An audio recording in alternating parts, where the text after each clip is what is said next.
is something we achieve. Stronger, wiser, happier each day we play. Sandball Adventure will brighten up the way. Sandball Adventure, together we unite. For every learner's future, we'll guide into the light. With dreams, hope, and courage, the journey's just begun. Intellect City's heart. Wala po sa Division Federated Parent-Teachers Association dito po sa Tarlac City.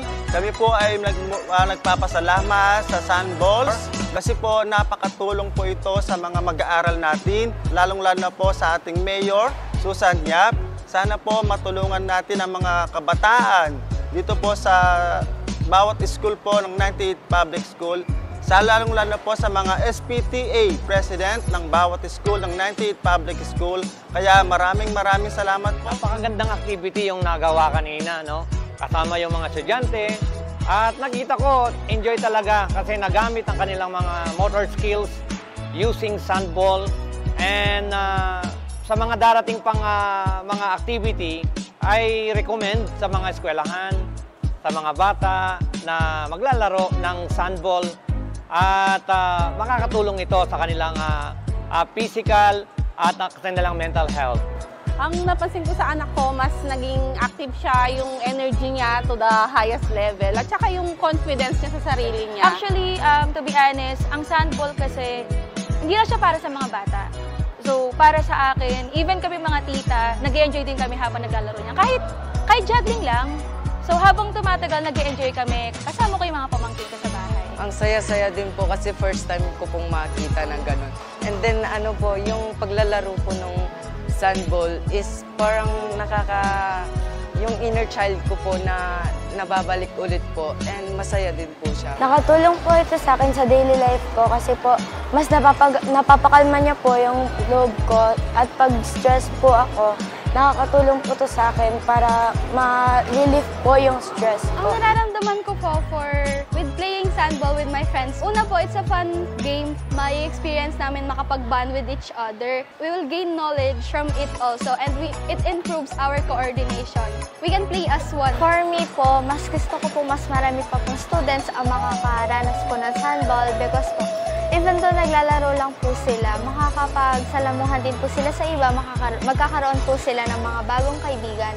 At saka naki-improve din po ito ng mga agility nila sa sports po. Makakaranas pa po yung ibang schools na matry po yung sandball adventure. Yung personal experience ko habang nilalaro namin yung sandball is sobrang nag-enjoy ako as a teacher kasi parang nakakatulong din siya sa mental health natin. Kahit pa paano na-relieve yung stress namin. And at the same time, yun nga, yung pinaka-importante is nag-enjoy yung mga bata. And alam ko, for sure, mag-enjoy din yung mga teachers na kagaya namin. Mas okay ang sandball dahil naging mas disiplinado sila sa pag-aaral. Imbis na mag-gadgets na lang sila, mas naging more independent sila at naging mas kapakipakinabang sa kanila ang sandball. Napakagandang i-rekomenda yung larong sandball dahil unang-una, hindi lang ito nakakatulong physically. Ito rin ay nakakatulong mentally, especially sa mga students na with disabilities, like yung merong mental disability or physical disability, pwede itong makatulong upang ma-develop yung brain nila at yung pangangatawan. So, napansin ko sa larong ito na napakagandang programa na sama ito na as physical activity sa mga SNED nating estudyante. Para sa akin, na makakatulong ito upang ma-develop sila unti-unti.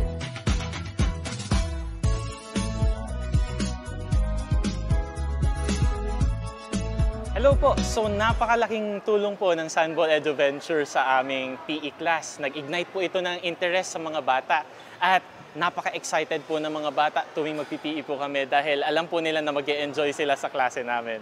Thank you po! We rise as one.